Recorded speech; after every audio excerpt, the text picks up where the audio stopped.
Y'all already know what it is. Your boy Yaakov, what it do? The outlet to reality. The holdest podcast in Vegas and Chicago. What up? This is the place where you want to hide from your drama or maybe hide from your baby mama. Just kidding. But anyways, I want to thank my fans for listening and staying tuned. Don't forget to like, share, comment, subscribe. Cha-ching! And today we have a very, very special guest. He's one of my good friends, and we go way back. Mike Eldrige, what's up, brother? How you doing? Hey, shalom, Yaakov. How you doing, brother? Doing good, doing good. Real quick for my fans to know, my brother Mike, one time, I went to shul, we went to on Shabbat, and I was with my best friend Vic, and after service, we were in the car, and Mike gave me the most deepest talk of all times that I'll never forget. He's like, David and Vic, he looked at me, and Vic was the first time he met Victor, but he said this: I feel like you guys have talent. I know you guys could do something better. I recommend putting your projects on YouTube. First thing he said. And I'm like, but why? And you're like, this is your generation. I'm YouTube and I'm ahead of you. You know what I'm saying? I need you guys to push it. And honestly, I never forget that teaching you gave us, because if it wasn't for you, brother, that TV show I did, Take One, Pass It Back, wouldn't be a success. Like, it literally got me out there with 47, 42, I forgot how many episodes. And it really, really changed my life, honestly. And all I needed was that one talk. Hey, Baruch Hashem, man. Blessed be the name.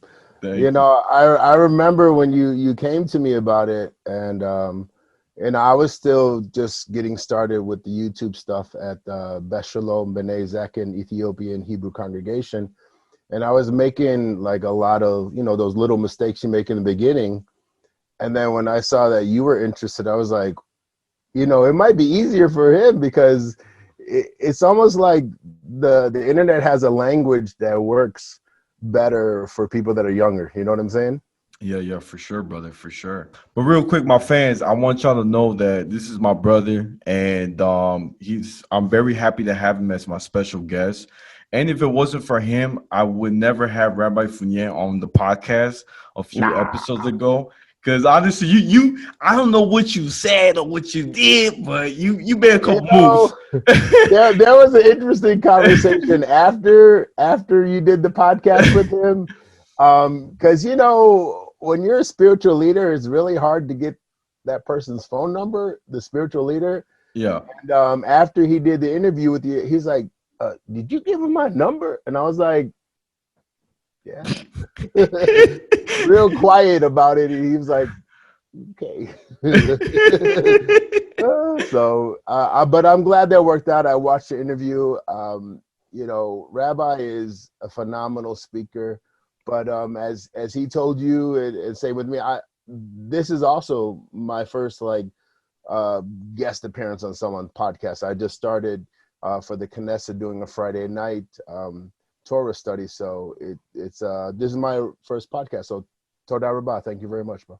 Anytime, brother. And real quick, I want my fans to know a little bit about your background. Like, tell us a little bit about where you're from, your neighborhood that you grew up in, and a little bit about you that we don't know, I got you. I was born and raised in Chicago. My dad, he's African American and Native American. His side of the family is Baptist Christians. And my mom's side of the family is Russian and Polish. Her mom was Orthodox Jewish, and her father was conservative Jew. So there was a little conflict there. Something you don't hear a lot about with white Jews is that the Russian side of the family didn't really take to the Polish side of the family, so there was a conflict there. So my mom and dad did what they could raising me around 7. They dropped me off at my aunt's house. You remember when you were a kid and people and your parents would be like, if you don't behave, we're going to send you to military camp, right? Right. Or military school. Yeah. Well, they sent me to military aunt. All right, Oh, and she was tough stuff. She was somewhat of a hoarder. We had a lot of cats, so going to school was rough, smelling like cats. So when I got to high school at 14, I took off. You know, I lived in the Albany Park area, and I was like homeless for like, man, almost like 10 years. And during that homeless time, I lived with Puerto Ricans, Mexicans, Cubans, Dominicans, Ecuadorian dude, black folks, white folks. Even one time I wound up living with like an Orthodox Jewish family for the better part of a year. And truthfully, when I was there, that's when I got my Jewish identity.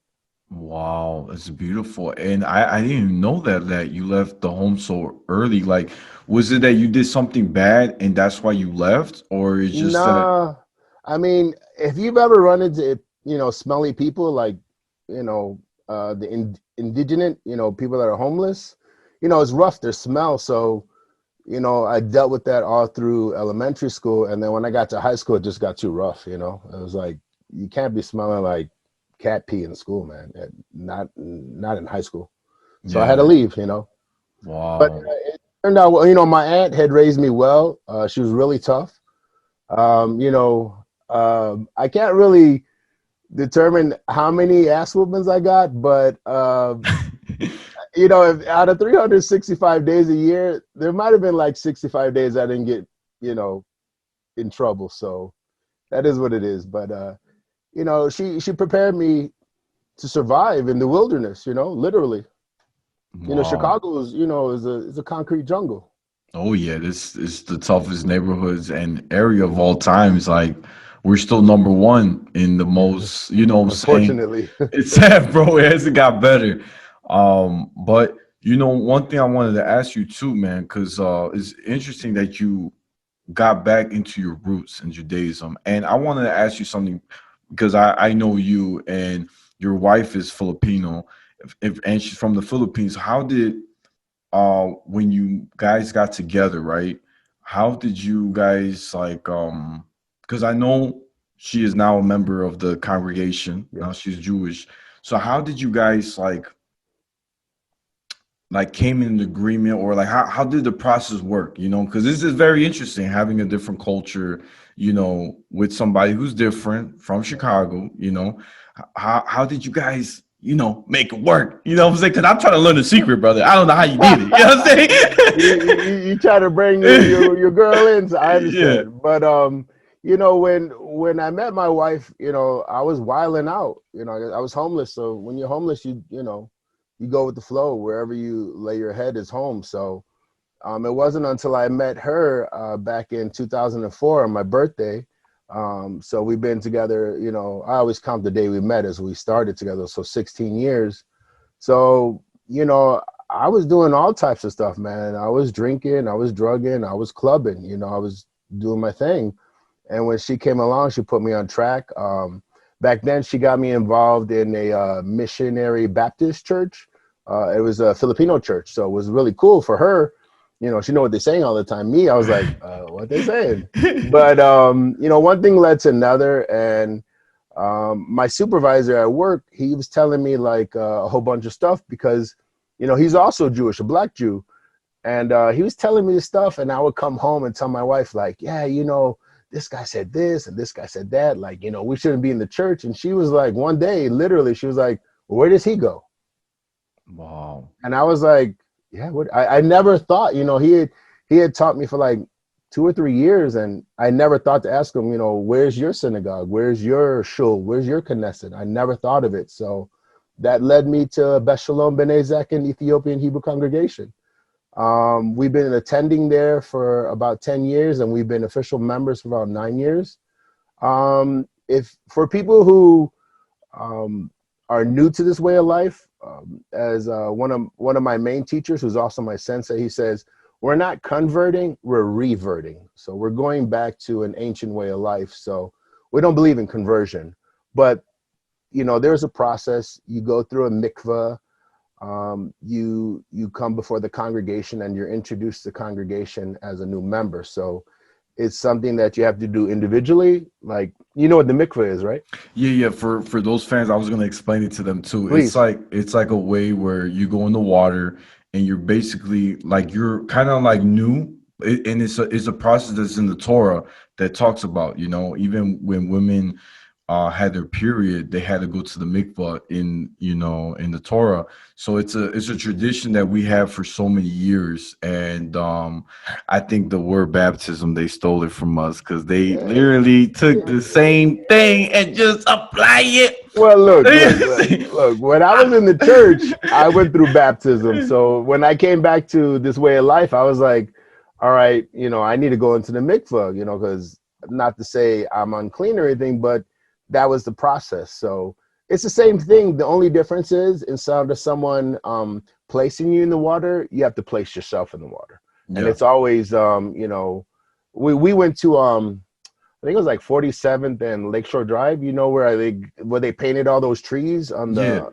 So Rabbi took me up there, and he was with Rabbi Avraham, and you know, me, my wife, my two sons, we all went in. You know, I took Michelangelo. He was to the little back then, and when I took him in, you know, I let him go for a second, man. Like he was just floating, and I was like, ooh, like he could float off, you know. And I had to grab him and bring him back. So it's a great experience. If you've never been in the mikvah, it's you know, it's a real blessing.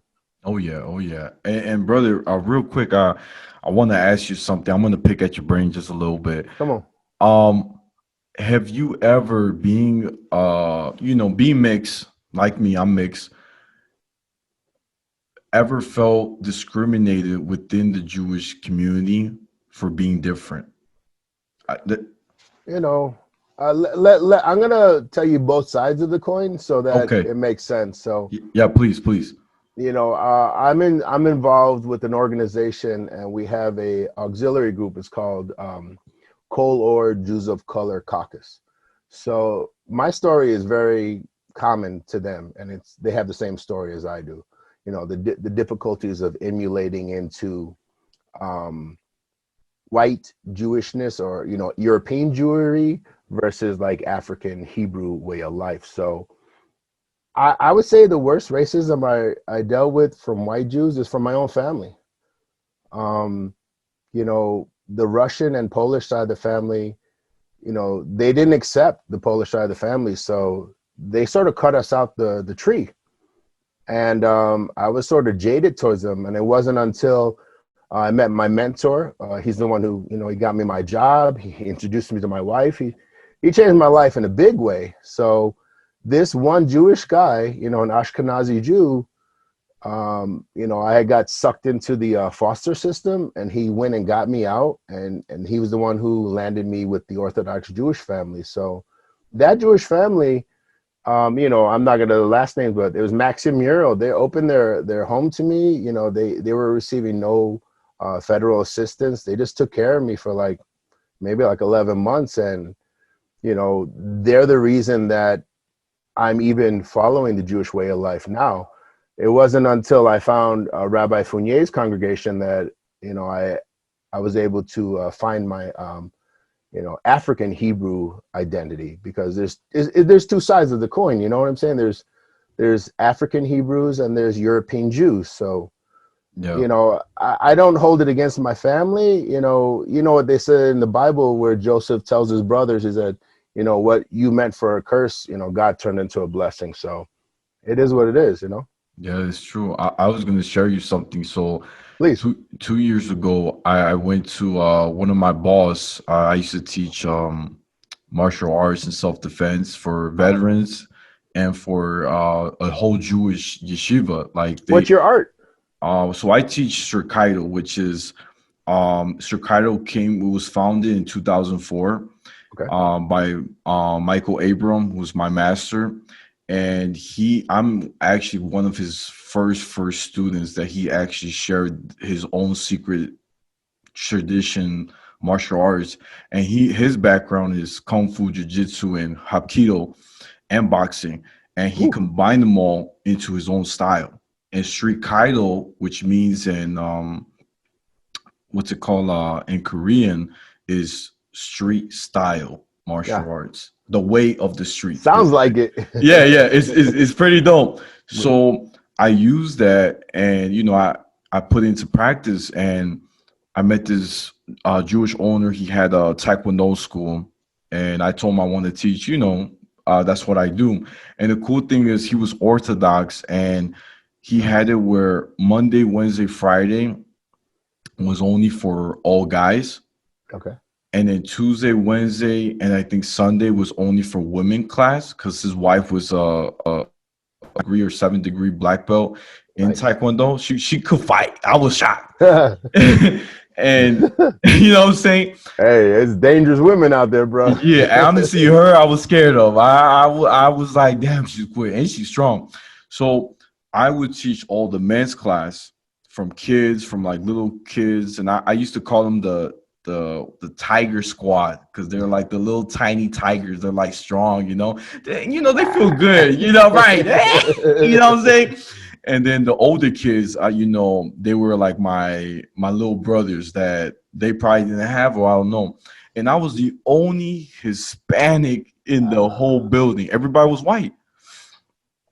And at first, the parents were kind of shocked to see me. I ain't gonna lie, but I let this slide. When they noticed that I actually lived in the Jewish community. I went to shul to pray and did Shabbat. Like they were shocked, and they're like, "Oh, okay, he's all right. He's good. He's good." But the story I was gonna share is so that owner invited me to a service for Purim, right? The story of Okay. Esther. For those who don't know, it's one of the greatest stories of all time.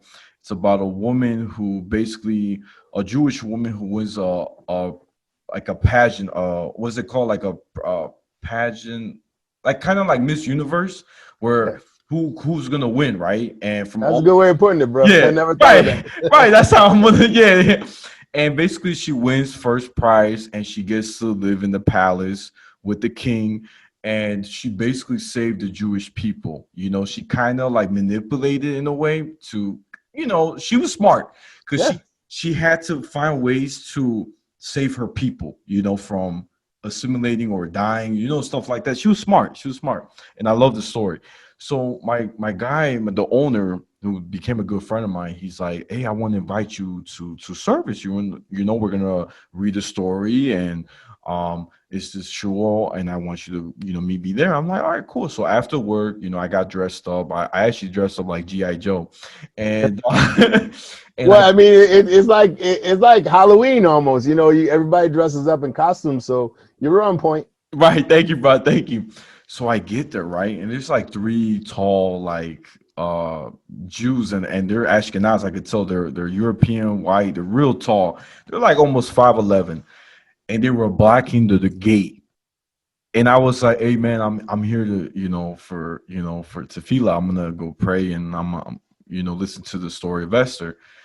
And he goes, "You can't come in." Literally, he told me that. I said, "Bro, I don't want no problems. Yeah.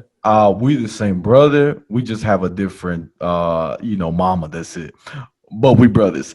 And Right. he Right. goes, "No, I can't let you in." And the other one kind of gave me that hard look, and I'm like, "Damn, that's how it is. You're not gonna believe this." The rabbi of that shul, which is called the Mistiva shul, it's like a yeshiva for young Jewish people in the Orthodox community. The Okay. head rabbi of that yeshiva came out and said, "What are you guys doing? Let him in. He's Oh, here to pray." So he literally said, "Get out of the way." And nice. they literally moved those three, moved out the gate. And I was like, "Yeah, that's right." You know what I'm Get saying? out the way. Yeah, right. Oh no, the fight's out. You know what I'm saying? We're They about to, don't make me flex. yeah, yeah. You know what I'm saying? I I'm might not hit you. just. This is not just the outfit. Right, right. This is the real deal. you know. And Hey, I, something Rabbi told me about that before. It's like it doesn't matter what the members of the congregation says. It matters what the rabbi says and does. yeah. So he Oh yeah. came and pulled you out that. But Right. sometimes the members be standoffish, no? Oh yeah. Oh yeah. And I felt at that day he was like my angel. Like Mm. I went inside and I told the rabbi, I said, "Rabbi, this is my first time meeting you." And I said, "Rabbi, what you did was something that a lot of people can't do. When something goes wrong in the neighborhood or someone's hurting somebody in public, 9 out of 10 people walk away and say someone else can do it. But you actually stood up. You're like that 1% that actually stood up and said, you know what? I'm going to do something about this. Like, it's not right. So that was an experience I'll never forget. That happened 2 years ago. And Wow. it's crazy. And That's we're in, recent. Wow. yeah, this is current I time. thought you were talking back when you were young. Wow. No, but now I have another one I'm going to share with you that was Come on. way back in the days. All right. So Because I was wondering what your backstory is, how you came into the way of life. I'll tell you how I came back, but how, and you too, how you came back. Come on. Right. So for me, I growing up, right, my mom was, Christian growing up, but my grandma actually did Shabbat. That's the interesting thing. She kept doing it, being like till the day she passed away, she still did Shabbat in Guatemala. And my grandma was always on point, like with the candle lighting, everything. Nice. So when I was growing up, I kind of questioned a lot of my faith. And at one point, I kind of lost faith. That's how it is when you're growing up. I know, bro. You know how it It's is. hard in the wilderness, bro. People don't understand. Right. When you've been in the palace and you got to go to the wilderness, it's like, damn, man, where's the bathroom? Right. Right. And so the crazy part is that one of my good friends, she's like an aunt to me. She got me connected to these one of the Jewish uh guys that goes to this synagogue. She was like, hey, I want you to go there. And she's like, he wants to meet you and stuff like that. And I told him that you want to, rekindle, like go back and study more and learn, right? I'm like, okay, cool. She's like, all right, so next Friday, I want you to be there. I'm like, all right, cool. So I ain't gonna lie, at this time, man, I had spiky hair. You know what I'm saying? I was looking fly. I had my baggy pants, like, I still had a button down shirt because I had to look good, you know what I'm saying? I got represent. But like I had to, I had a little swag. I had my little lean back. And so I get there, right? Watch what happens. They open the door. Hey, how's it going? 3 Jewish guys stop me, and they're all white. Okay. Why is it always 3, right? I don't know, man. They say it's a lucky number. That's what I heard. That's what I heard. So I get there, and they're like, "What are you doing here?" I said, "Well, one of my friends was like an aunt to me. She invited me, and she said there's somebody I'm supposed to meet. And who's that guy?" And I'm like, I don't even know his name. They just told me to come through before, the service. Oh, okay. And so they were kind of talking among themselves in Yiddish. And I right away told them I'm Anusim. Like, for those who don't know, it means that my great background, like my past ancestors were forced to be converted to Catholicism without them having a choice. And I told them right away, I'm a Anusim. And they gave me a hard time, right? And sorry about that, man. I forgot to put a silent. Do mine too. Yeah. Got serious. Okay. And I get there, right? And guess what happens? The rabbi comes. Now, rabbi's pretty big. I ain't gonna lie. Right. He came in, boom, boom, boom. And I'm like, damn, this guy's big. You know what I'm saying? I'm about to get kicked out. And he comes in. He goes, what are you doing here? Well, Rabbi, I'm here because I'm supposed to be somebody, but I don't know his name. And the rabbi pulled me to the side, and it's like a little office kind of, but it's not really office, but he closed the door and he's talking to me. He said, so I don't understand why you're trying to come here.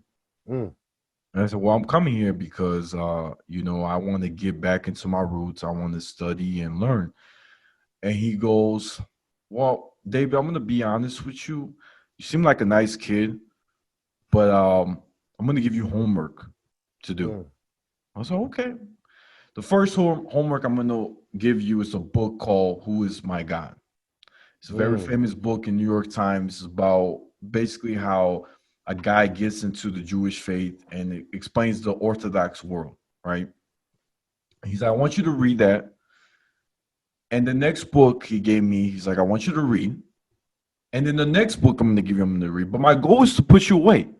Literally, that's what he told me. And I said, okay, I mean, I'll read those books, you know. I mean, I do have homework. and and I told him, it's all right if I could stay for the Shabbat service. And he goes, no, you can't. Oh, And you can wow. have, and then I walked out of that place, that Orthodox spot, Yeah. crying, bro. I've never gotten in my life where I felt rejected like that. Dude, I was crying outside, like bawling, like crying. And at this time, I had a lot of anger issues. So I was just like, damn, I was mad. I literally prayed to God like never before. I told God, how is this possible if the Jewish people is supposed to be the light of the world? I got turned away from your people. That's how I pretty much told God. I was like, I don't understand. If I'm trying to come to you, Right. why am I getting rejected? Finally made it back, and you came Right. in the door. Yeah. You got in the inner door. I mean, you got in the outer door, but not the inner door. Yeah. So I was very sad. I was hurt, and I had a lot of like, and then I was like, you know what? I think that's it. I'm lost cause. Then my aunt, right? Then my aunt calls me back. She's like, man, where were you? He was waiting for you. I was like, Wow. I'm like, aunt, I'm gonna be real. He never came. I never saw him because I got kicked out. Wow. So my aunt's like, look, let me try to talk to him. I'll get back to you, right? Okay. And she's like, give me a sec. And she talks to him. And the guy says to tell me, right, to my Right. aunt, she's like, hey, tell David to come back next Shabbat on Saturday. Make sure he's, dressed up and looks fresh, You want a take white his shirt, shower. black pants? Right, white shirt, black pants. That's what I did, You yeah. know what's up, man? Yeah, so I get there, right? And I go to his house, right? This time I actually am with the person. I'm not like Right. looking dumb, right? Right. So he opens the door. It's a tall, 6 feet guy, buff, with a big old beard, like up to his chest. He looked like Willie Nelson beard and stuff. right. I picture him being how Moses looked like kind of like his style. Like I just had an image, right? Kind of like, man, he kind of looks cool. I like that. And we walking together, right? And he goes, my name is Herb Timer. That's his name. Interesting. Yeah, it's very unique. Herb Timer, So we're walking together. He goes, do you know what the Torah is? I'm like, no, not really. I mean, I read a little bit, but I know the Bible. I mean, I don't really know. A little something, but Yeah. I can't answer. That's a hard question. so we're walking together. He asking me a lot of questions. He's like, don't worry, I'm going to teach you. And Nice. we get to the door, right? Guess what? Those 3 guys that were there, they stop us again. And they're actually talking among each other in Yiddish. And I don't know what they're saying, but I could tell right away I felt uncomfortable. Like I felt like I wasn't welcome in a way. Herb Timer says something back in Hebrew or Yiddish. Yeah. They stay quiet.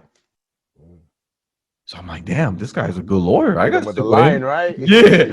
I'm going to stay with you. So he sat all the way in the front, and I wanted to sit with him because I was like, hey, Herb, I'm really appreciate what you did because it means a lot, and I'm gonna stick with you because I feel like you got my back. He's Right. like, yeah, for sure, man. I'm gonna tell you something what a lot of people don't know. I'm like, okay, what's that? He said the reason why those guys respect me, and when I answer back, they quiet down, is because I'm the vice president of this show. I'm like, dang, I'm with the real deal. I'm with the VP. Yeah. I was like, brother, I'm going to stay with you. My man.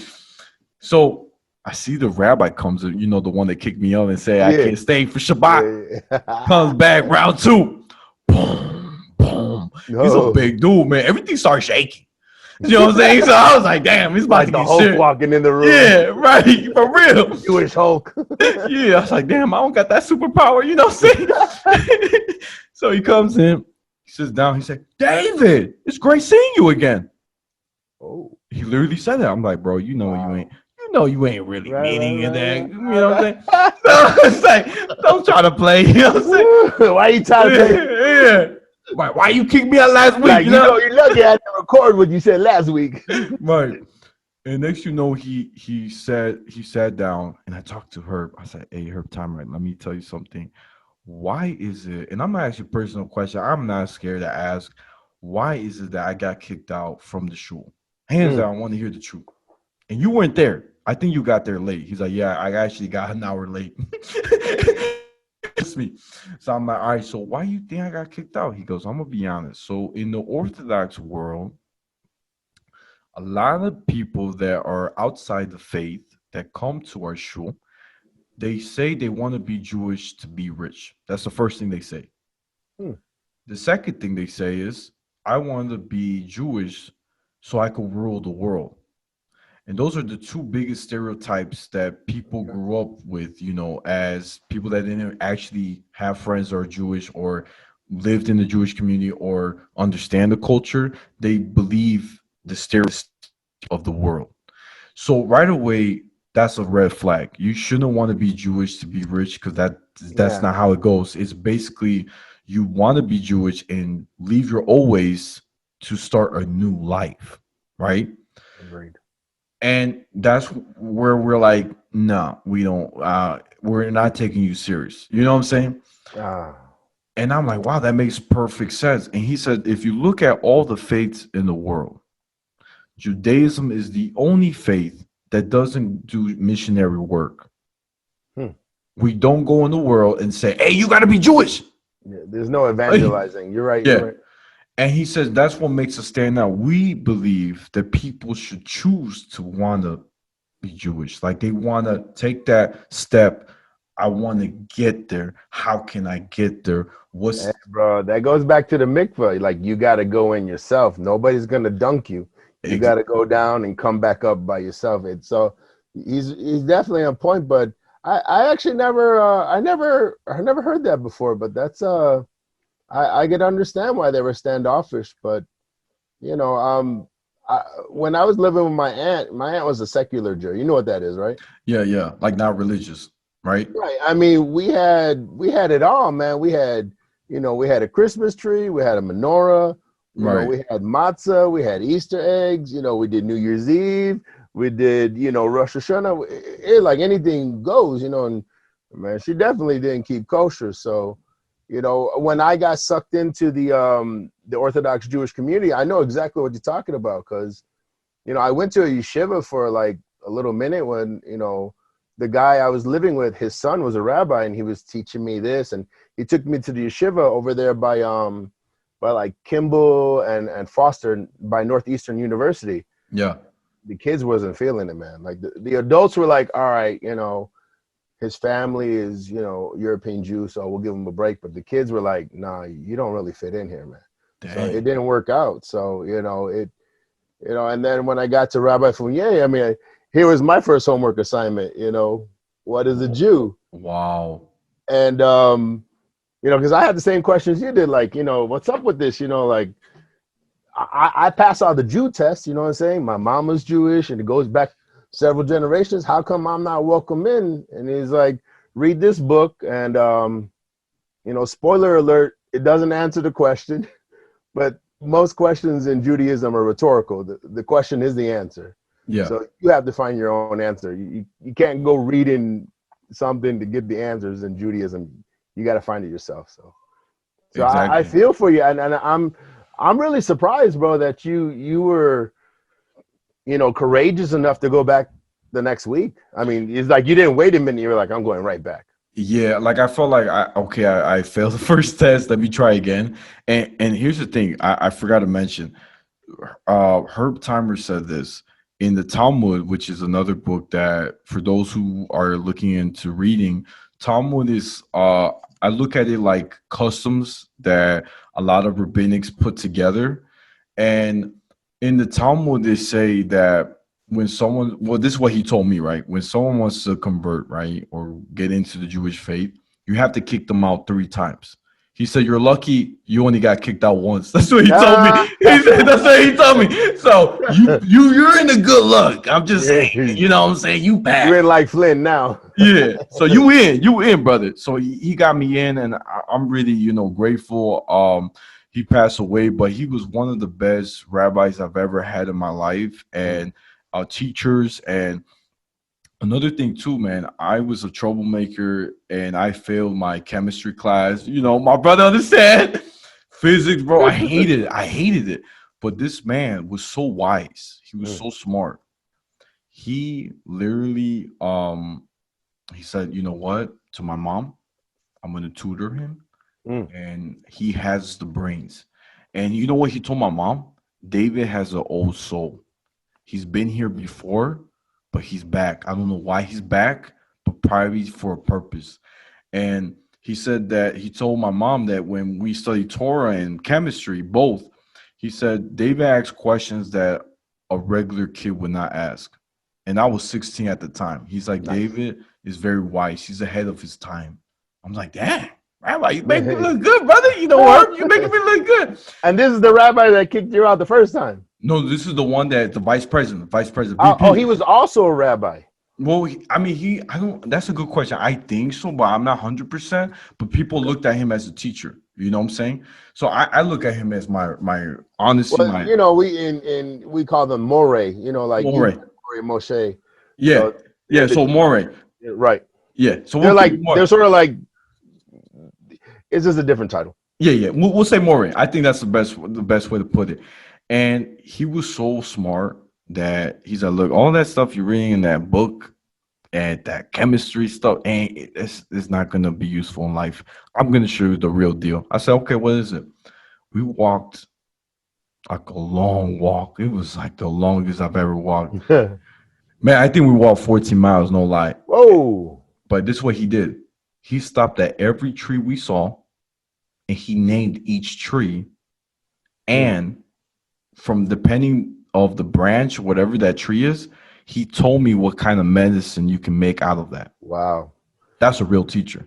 It sounded like he was a pharmacist, almost, or a herpetologist. Yeah, he's actually he had a PhD in chemistry and bio. So he's a big, you know, that's a big he knows the stuff, you know. And he gave me a homework and I said, all right, so I told him I ain't gonna memorize all those trees. There's so many trees. You gotta help me out. And he goes, I'm gonna show you the secret in winning science. I said, okay. You have to understand nature. That's what he told me. Okay, all right. He said, cut that leaf off. So I cut the leaf off, right? With the little branch. He said, we're gonna put in the Ziploc. And the Ziploc, you're gonna put in the marker the name of that leaf. By you knowing what kind of leaf it is, you're gonna know what kind of tree it is. Nice. Ooh, I love that. So I started doing that. I started doing the homework. And so he tested me like a month. He said, I want to see if you really pay attention. And so I started doing, I walk with him. All right, that's an oak tree right there. I knew that one from the beginning. And so I kept moving and he tested me. And I'm not lying to you. He was amazing. He showed me, I still have his notes. He showed me how to make red wine with using the periodic table. Nice. And I'm shocked. I'm like, bro, you a genius. I'm like, damn, brother. Wait. You was a bootlegger in your last life? I mean, you know what I'm saying? Yo, let me get some of that stuff. Yeah, a little something. Right. But real quick, man, I want to share something else because I know that people, after watching, they're going to want to read a lot. A book that I really, really recommend for a lot of people that are not Jewish or Jewish and that have a lot of questions. One of my teachers in high school, her name was Miss Ash. She gave me a book to read for the whole class, and I never forget it. It's called The Color of Water by James McBride. It's one of the best books that's ever been made, and basically it's about a mom who's Jewish who marries a black man who gets kicked out of the Jewish family from her side because she married a black man. She ends up with 12 kids and her husband dies. Wow. And throughout her life, she's raising her kids in the Orthodox community, but she explains how every time she had to go to a holiday get together or a Shabbat, she always got questioned and her kids always got discriminated because they look black. And she went to an Ashkenaz synagogue, and this is New York. So I was like really shocked, and I really love the book because it gives you the son's perspective Okay. and I'm gonna how. check it out. I never heard of the book. Yeah, I'm telling you, brother, I've read it again. You'll The Color finish of in 2 days. Water. Color of Water, yeah, from James McBride, best I'm book gonna I've check it ever out. read, and I love it because it really shows you how, at sometimes you have to fight for yourself. And the mom in the store, her name is Ruth, All right. and she basically, like, I love the way she answers to her like defends her kids. She tells her kids before they go to bed, whatever people say about you, don't believe them. Hmm. You should only believe what I say because I'm your mom. Nice. You are Jewish no matter what. That's how she breaks it down. I love that. I was like, you are Jewish. You don't have to explain nothing. Hey, You that's Jewish. it. Yeah. You know, let me just say this. You know, being on top of being Jewish, you know, obviously I also have to deal with being mulatto. You know, being black and white. Yeah. And you know, through life, what I've been looking at, you know, as I've gotten to this age, I'm 41 now, and you know, those terms, you know, I work with animals, so they mean something different to me than they mean to other people. What I'm trying to say is that in reality, I've never met a black Jew or a white Jew. Those are titles you give to animals. You know white dogs, you know black cats, and I bet you know a bunch of brown jackasses, right? Okay, but those labels that were given to us by the people that came to this country, they're really not applicable. So a better term would be African Hebrews and European Jews, and that's being more fair. And you know, I mean, okay, look. I don't know about your geography, and now that I know you got some chemistry skills, let's see your geography. You ready? All right, I'm ready. I'm All ready. Give right, it to me. all right. You know where Greenland is, right? It's in definitely it's like some part of You Europe, can right? pick it out on the map, right? I You'd be think it's like, Europe. It's in Europe, right? Greenland's right there, right? Right, right. All right, where's white land? Where's black land? Where's brown land? Where's red land? Where's yellow land? These are the titles they gave to us when they came to this country from Europe. They said, okay, we're white, they're black, Native Americans, they're red, the Asians, they're yellow, and all these Latinos, they're brown. But those are not real terms. Those are animal terms, bro. Like, he's like, we're so we're so stereotyped. We're brainwashed into thinking that we're these colors, but those are colors of hair. You got black hair, I got brown hair. But black Jews, white Jews, if we can get past that stereotype, that little stereotype, I think we will start, seeing more mixing of the multitude. Because right Oh yeah. now we're divided. I mean, the division is great. You got Hasidic and Orthodox Jews, then you got conservative, you got Reformed, Reconstructive, Messianic. But if we start looking at each other, this basic Bible, right? In the beginning, the earth were covered in darkness. God said, let there be light, all right? It didn't say the earth was covered in blackness and let there be white. So That's we need to true. start looking at each other as light Jews and dark Jews, or light Hebrews and light and dark Hebrews. And if we can start just seeing from that perspective alone, I think we can come back together and stop pushing people out of the Jewish way of life that have really, like yourself, diligently been trying to rejoin. But when you put it into black and white, the gray area is too mass. There's no way to, if this guy Herb didn't bring you back, I mean, where would you be now, right? Right. So And that. no, I agree with you. I feel like I want to be the person I am today. 100%, 100%, brother.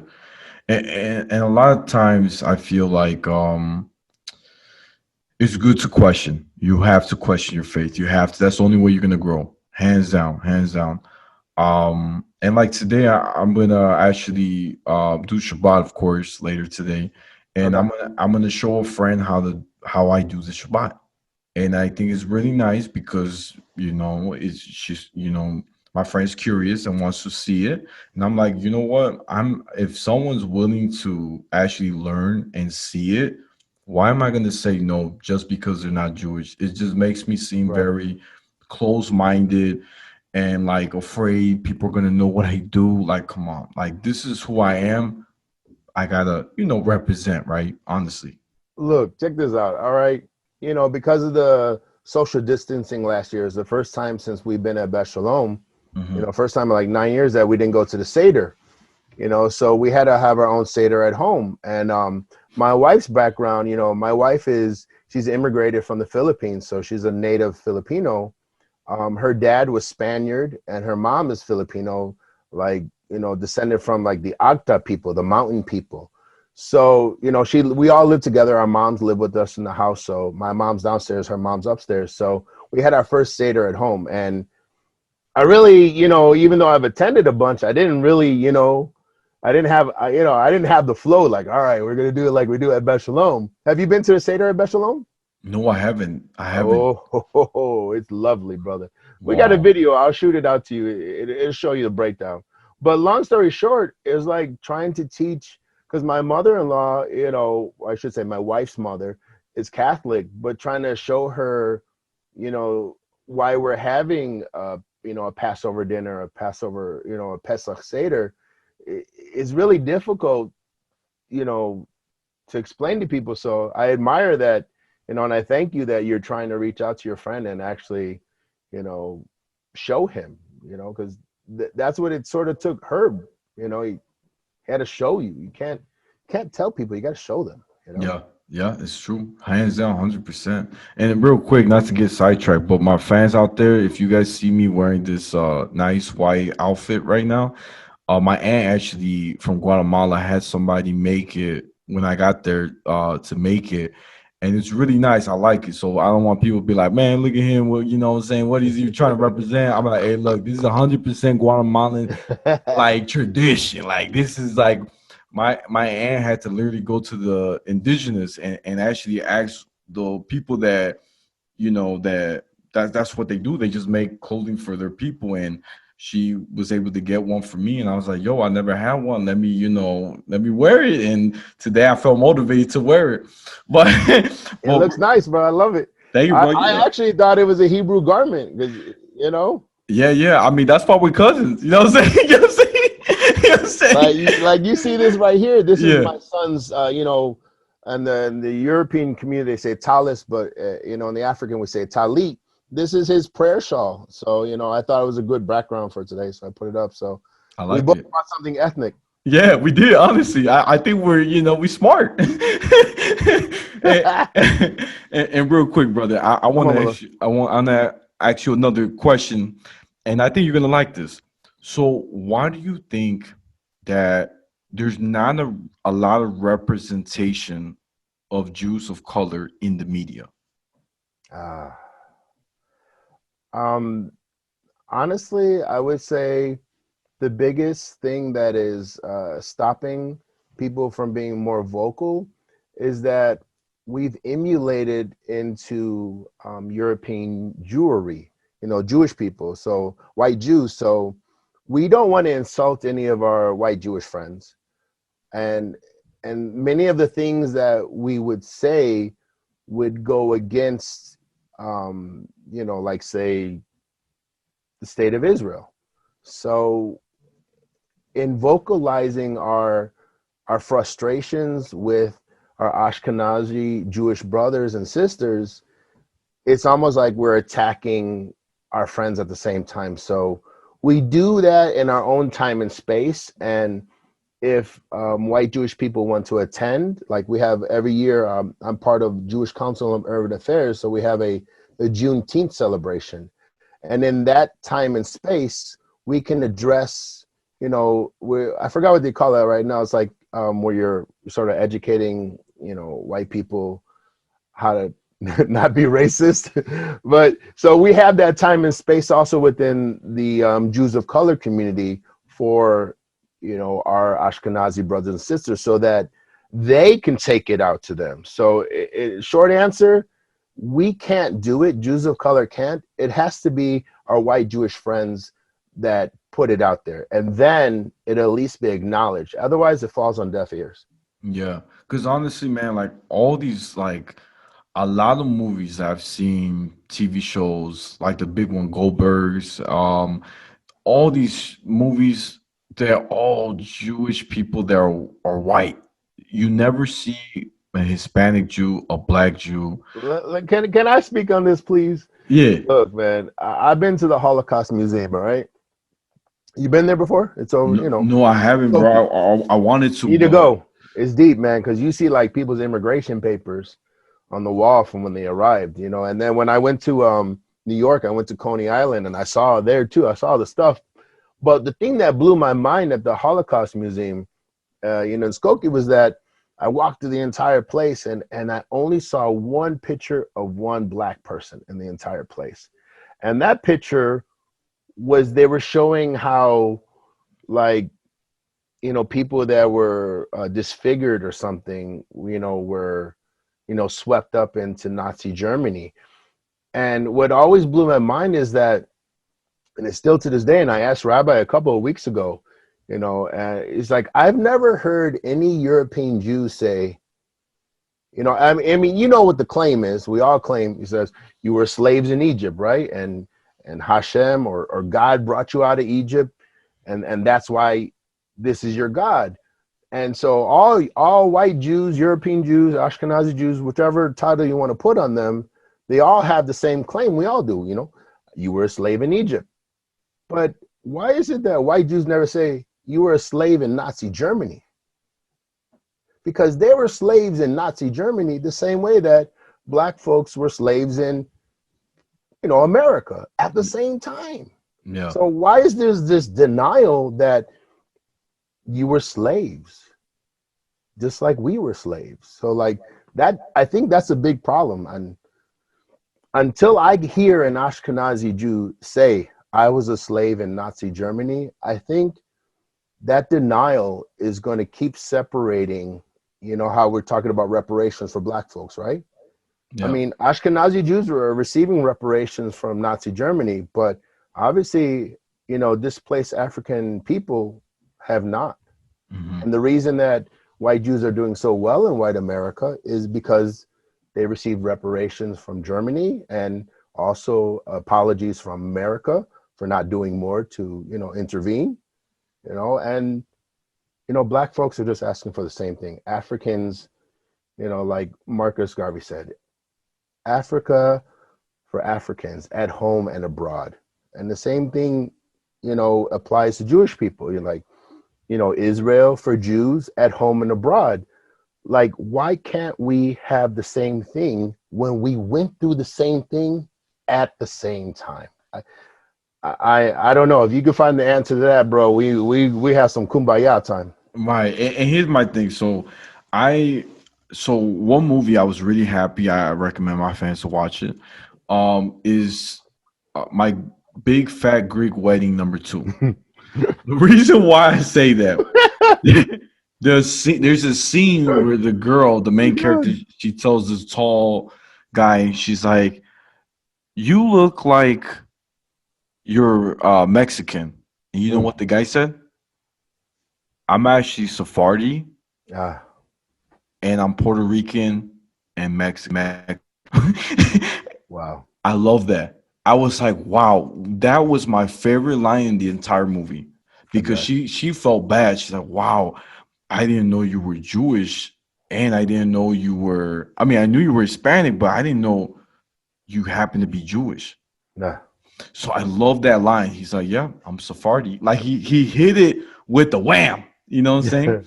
And honestly, I feel like, and that's my goal too. Like I have projects in the future when time comes where I want to even. I'm creating actually a script where I'm actually putting more perspective or stories of Jews of color, whether they are African American, Latino, and if I get that script going, and I get somebody to produce it, we will show the world that not only white people can be Jewish, Right. anybody could be Jewish, right? Hands You down. let me know, and I'm gonna give you a hand with that, my lord. All right. Thank you, bro. Because I'm on the same thing. You know, it's such a blessing. You know, like when I see my son Mark, right, that he came into this way of life. You know, and how he has gravitated towards, you know, following this way of life of reading Torah. He's got a bar mitzvah. It's like, I mean, it's always great, you know, when your kids receive a bar mitzvah, you know, but it's different when, like, when you weren't born and raised around it, and then all of a sudden you come into it and you actually accept it. So it sounds like that's what you're trying to do with folks, and I would be really honored to help you with that. Thank you, bro. Thank you. Yeah, I feel like we have the chance, the opportunity to open eyes. Like, this is crazy. I'm about to tell you. I've Come on. gotten my whole life. I lost count, but I've probably heard maybe more than 100 times where I tell people I'm Jewish, and they go, "You're Jewish?" The first thing that's how they react. Oh my gosh, Bro, how bro, is it it? used to be so bad. I used to drag my mom everywhere with me, but like, that's my mom. They'd be like, "Oh yeah, she's Jewish." They're like, "Where's your daddy?" Like, hey. Right, right. And yeah, honestly, man, like I feel like we have a very interesting background, like us. Like we blend in. And we have a lot, like one thing too, man, like I was very, I am very close to the Orthodox community. And where I live too in Vegas, it's a place called Summerlin. It's a very big Jewish community. I went up to a synagogue when I visited Vegas. It must be that one. It's the big. It was the only one near us. So I Oh, think I went to that. I'm gonna look for those pictures, bro. I'm almost sure I went to that's. It's the closest one to Vegas. The oh, only for one real? I could find. Yeah, we went to Shabbat service and we were wearing these talits. It's. I'm gonna find that picture for you, bro. Yeah, send it to me. Send it to me. Because honestly, I've never felt this way. I'm gonna be honest. I have one of my rabbis out there in Chicago, and her daughter lives in Vegas. But she lives in a different part of Vegas, which is Henderson, which is another suburbs of Vegas.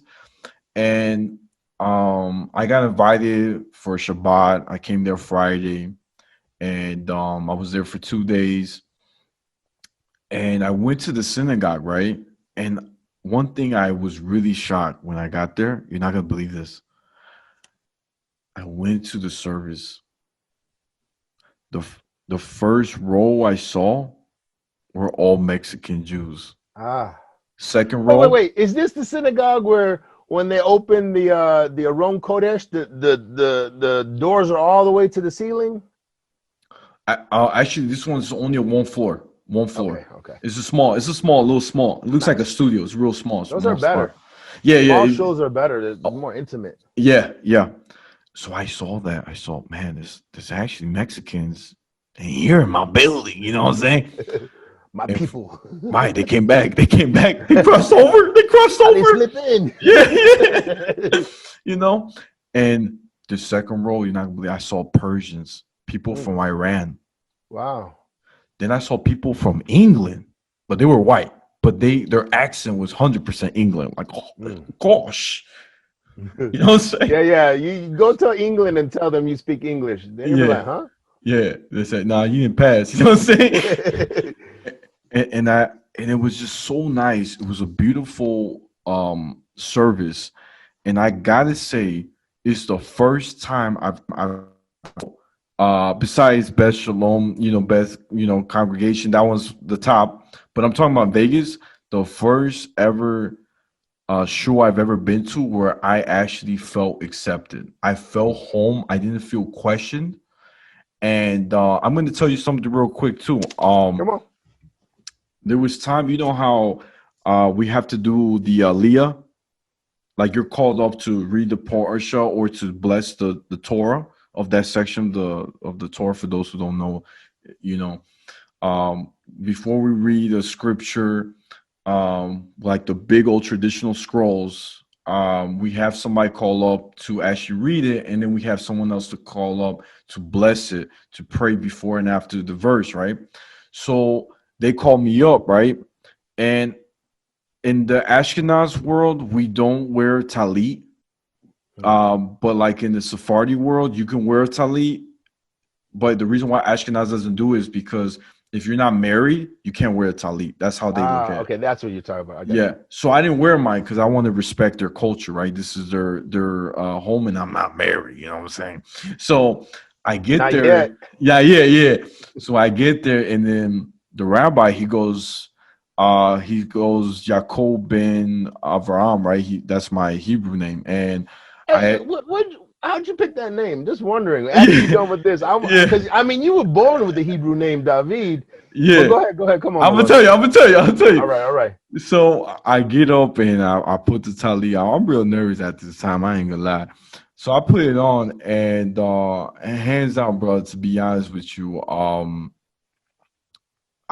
kind of got nervous. Like I start sweating, and one of the guys got mad at me. He's like, "He's putting the tali wrong." That's what he said. You know what I'm saying?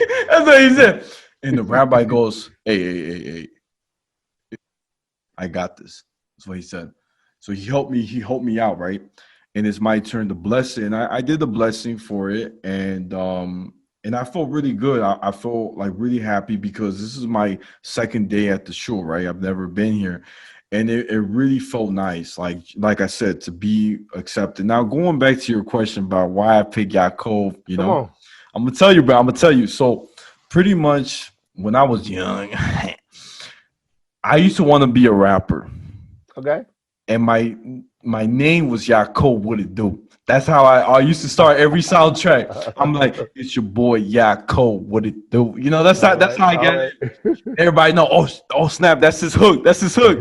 You know what I'm saying? And I when I really got into Judaism and don't get me wrong, I love the story of David.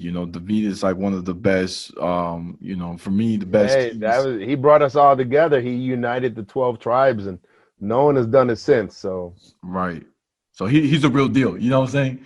Like you said. And I felt with Yaakov, Jacob, for those who don't know, that's English for Jacob. He was a very interesting man who is still considered the forefather of Judaism. And he is like you guys got to watch the story, but it's a very, very beautiful thing. And I love the fact that and it goes to your episode that you spoke about. I think it was last week or 2 weeks ago, where you talked about how Jacob tells Joseph that he wants his body to be buried in yeah, Canaan than right. Egypt. Remember that? Yeah, yeah. And Jacob is the first person to actually, from the entire Torah, he says that he wants to bring in Manasseh and Ephraim as part of the tribes, and they're not like sons. Right, right, They're right. they're kids of They're Joseph, Egyptian in all senses of the word. right? And and I'm about to share you the secret thing I learned from my rabbi. You ready for this? Come on. And you're gonna love this. So the question I have for you, speaking about Manasseh Mm. and Ephraim, why in the Siddur, which is our prayer book for Jewish people, those who are asking, in the Siddur for Shabbat, we say, "May you make us like Ephraim and Manasseh." Why do you think we use those two names? Well, from what Rabbi was teaching a couple weeks ago, was that the blessing that was supposed to go to Joseph, instead, it was split between Ephraim and Manasseh. Yeah, So, you know what I'm saying? Like, so Joseph, like, you remember, like, all the stuff went down in the beginning with, with Isaac, fighting with his brother, Esau to steal the blessing. Not Esau, excuse me. So stealing the blessing and stealing the birthright. That was actually Jacob and Esau. So when it was Jacob's turn to pass it on, his blessings, instead of giving it to Joseph, he gave it to his sons. yeah, And those sons were brought in. And like I said a couple weeks ago, I believe that we saw the beginning of the mixed multitude at that point. Like that one act of just, you know, it reminds me of Herb. Like this one act of bringing someone in to this way of life, when you're not going to get nothing for it, it changed everything for everyone. So when you say, you know, may we make you like Ephraim and Manasseh, meaning like anybody can be Jewish if somebody would just give you that blessing. Yeah. Now watch this. You ready for this, brother? I'm Come gonna on. give you the secret. You're gonna love this. So for those who read the Bible or the Torah, you always see Ephraim. I'm sorry. Cain and Abel, they fought. Esau and Jacob fought. Every sibling in the entire Bible fought. There's only two people in the whole Torah that never fought, which was Ephraim and Manasseh. Check this out. If you think about it, when it says, may you make us like Ephraim and Manasseh, if these two brothers have never fought, that means that we want to bring peace to the world. So I love that when the rabbi explained that to me, I was like, what? He's like, that's why we only use those two names in the Siddur out of all other brothers' names. Because To that's bless people. I got to you. bless people and bring peace. If they could bring peace in their own home, we can bring peace to the world. I love that. That's how you end Amen. it. You like that, right? That's I pretty like that, good. bro. Yeah, I like that. So I'm sharing with you a little secret. All right, come on. A little Yeah, something, yeah, something. yeah. You know, I couldn't help it. I was like, you know what I'm saying? But real quick, brother, I really appreciate you being here. It's an honor. I feel like this My is, pleasure, bro. Thank you for inviting me. you know, thank you, and it means a lot. I really like this. I think this is probably one of my favorite podcasts I've ever done. This episode, so you're in the top ranks. Oh I'm gonna boy. be honest. Yeah, When you get big, I'm gonna be like one of the top videos. Whoa. yeah. Oh step, oh Probably step. not. But real quick for my fans out there, this is the outlet to reality. The holdest podcast in Vegas and Chicago. What up? Every Tuesday, don't forget to share, like, and comment and subscribe. Ching. And yeah, so thank you guys. Shalom.